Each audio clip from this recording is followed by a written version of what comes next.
Binationaux BXL. Et la chaîne YouTube qui vous montre les binationaux congolais d'Europe. Les binationaux de Belgique, France, Allemagne, Grande-Bretagne, etc.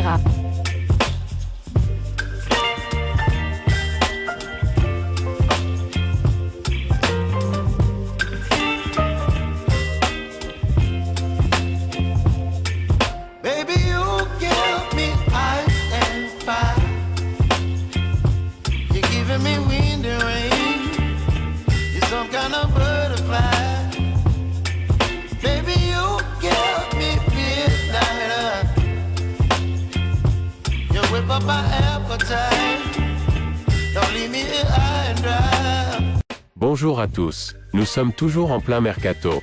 Nous allons donc vous donner une info mercato concernant un binational franco-congolais. Christian Mawissa quitte le Toulouse FC et devient l'une des plus grosses ventes du club dimanche 11 août 2024. Le Toulouse FC avait annoncé le départ de son défenseur Christian Mawissa. C'est l'une des plus grosses ventes du club toulousain. Mawissa a rejoint l'AS Monaco. Natif de l'Ariège, et formé au sein du club toulousain, le Pitchoun s'était fait une belle place au sein de l'effectif toulousain lors de la dernière saison. C'était clairement l'une des belles révélations de la saison, et donc, un joueur dont la cote avait grimpé en flèche. International français chez les jeunes, Christian Mawissa a quitté son club formateur pour rejoindre le club phare de la Principauté de Monaco pour les 5 prochaines saisons. Le montant du transfert serait de l'ordre de 16 millions d'euros selon une information de l'équipe. Un montant qui ferait de ce transfert l'une des plus belles ventes du TFC, derrière celle d'Issa Diop, vendue à West Ham pour 25 millions d'euros en 2018, et à égalité avec André-Pierre Gignac, vendu 16 millions d'euros à Marseille en 2010. Fin juillet 2024, Toulouse avait cédé Tess Dalinga, son attaquant à Bologne, pour un montant qui serait de l'ordre de 15 millions d'euros. Si l'AS Monaco a mis sur la table un tel montant, c'est que le club de la Principauté croit vraiment détenir une nouvelle pépite.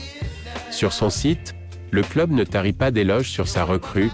Parmi les joueurs les plus talentueux de son âge à son poste, Christian figure dans le classement 2024 du Golden Boy Web, lequel récompense à travers un vote, les 100 meilleurs joueurs nés après le 1er janvier 2004. Une preuve supplémentaire que son potentiel est reconnu, y compris à l'échelle internationale. Il truste d'ailleurs cette hiérarchie des meilleurs prospects européens avec Elias Ben Seguir et Kassoum Ouattara. Conscient du potentiel de son joueur, et de sa valeur marchande, le président du TFC Damien Comolli, avait joué en mai dernier, la partition la plus classique d'un patron de club, à la veille de l'ouverture du mercato d'été. Voici ce qu'il disait à propos d'un éventuel transfert du jeune défenseur. Christian Mawissa est sans doute regardé par des clubs par rapport à ses performances. Je ne sais pas quelle est sa valeur, sans doute beaucoup de dizaines de millions d'euros. Mais comme je ne suis pas vendeur, il ne se passera rien. Pour ses débuts avec Monaco, Christian a participé à la victoire de son nouveau club contre le FC Barcelone. Mawissa a fait fort pour ses débuts, entrant en jeu dans une position de défenseur droit à la 81e minute à la place de Vanderson. L'ancien du TFC s'est illustré par un but au bout de 5 minutes. Solide défensivement, ce dernier a fait parler ses qualités offensives à l'aide d'une superbe frappe enroulée du gauche qui a fait mouche. Une performance d'autant plus satisfaisante que Mawissa n'avait pas fait un seul entraînement avec ses nouveaux coéquipiers. D'autant qu'il est gaucher et qu'il est rentré dans le couloir droit, c'est d'autant plus valorisant de marquer dans cette position, a expliqué ravi le coach monégasque. Monaco va entamer le championnat sur la pelouse de l'AS Saint-Étienne. Les Verts sont prévenus, la SMC renforcée par rapport à la saison passée et sera l'un des plus farouches adversaires du PSG cette saison dans l'élite. Écoutons à présent nos deux analystes.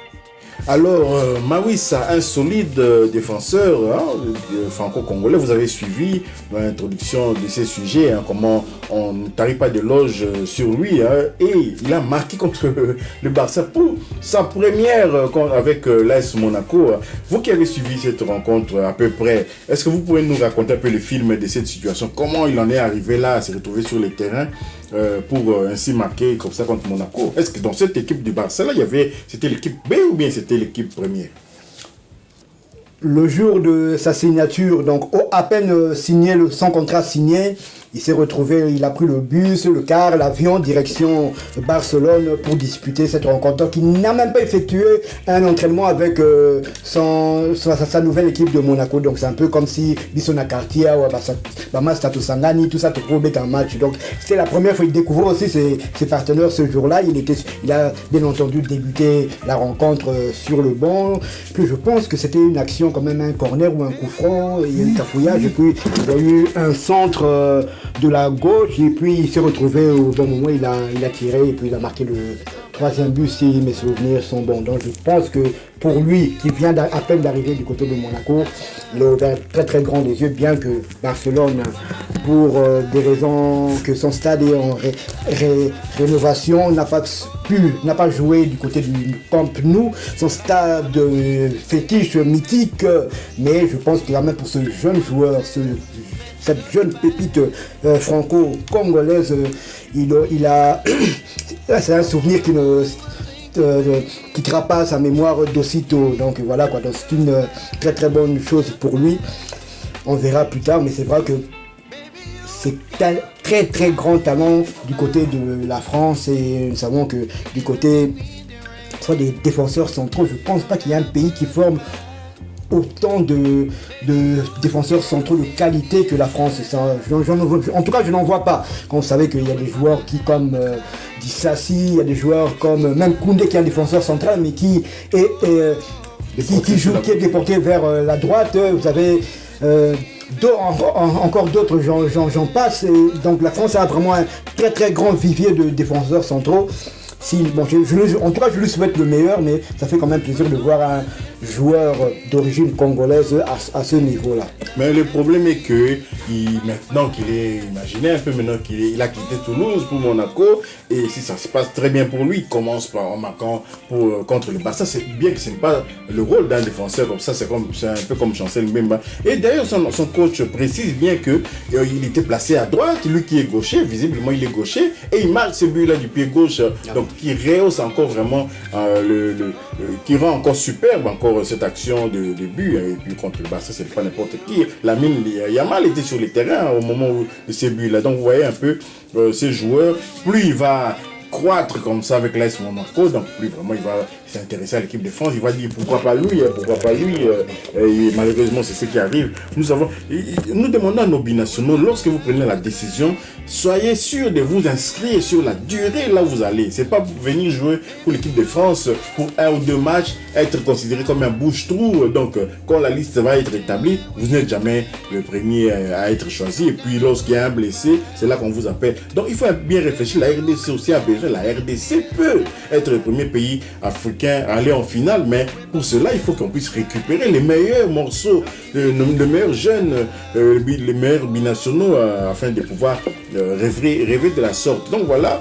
Mais oui, ça nous allons le suivre. On l'avait déjà suivi, déjà la saison dernière, à travers les réseaux sociaux. Et puis on suivait cette équipe toulousaine de très près, pas seulement dans le match que Toulouse affrontait l'Olympique de Marseille de Chancel Mbemba. Donc voilà, Mawissa, bonne chance à lui. Nous espérons qu'il aura une pensée pour la RDC quand même. Il y a toujours moyen de réussir aussi, toujours en étant international congolais. Il y en a qui ont réussi, des gens joués, ils ont réussi en choisissant les libérer. Ils n'avaient peut-être pas les choix, mais je pense que pour le besoin de commodité, pour pouvoir circuler, ne pas être considéré comme un excédentaire hors Union européenne, il y a un nombre d'étrangers comme ça que les clubs devaient normalement respecter. Et il y a des joueurs comme ça qui avaient été naturalisés, et donc voilà, que Mawissa puisse prendre la bonne décision. Il y a moyen aussi de prendre la relève, parce que Chancel Mbemba aussi avance en âge, et donc bientôt on aura vraiment besoin de ne pas pouvoir perdre le fil, de ne pas pouvoir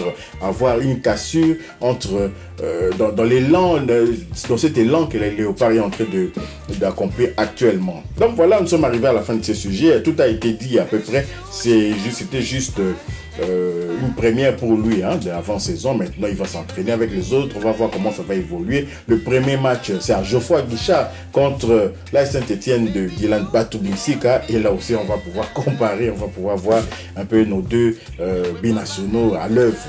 Si vous avez aimé, merci de liker, merci de commenter, merci de partager également cette vidéo. Abonnez-vous pour ceux qui ne sont pas encore abonnés. Activez tout juste après la petite cloche de notification qui vous permettra de ne pas manquer les futures vidéos que nous allons mettre en ligne. Sur ces, Binationaux BXL vous dit Au revoir. Binationaux BXL. Et la chaîne YouTube qui vous montre les binationaux congolais d'Europe. Les binationaux de Belgique, France, Allemagne, Grande-Bretagne, etc.